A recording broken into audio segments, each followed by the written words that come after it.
everyone, I have just taken delivery of the first copy of my new book. I'm so excited, it's been a long time coming. It's called How to Make Natural Soap, and let's have a little sneak look through the book. Okay, let me show you some of the contents pages.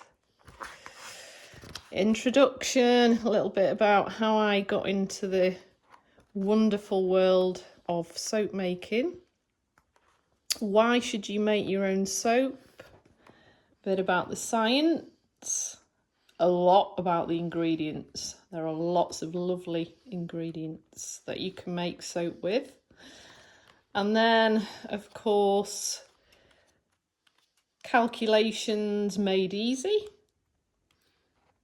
About the equipment you need, and then the most important part, the recipe pages. So there's lots of lovely recipes in there for you to make your own soap at home. So if you are on my waiting list, I will be in touch very soon about how you can get hold of a copy of my book.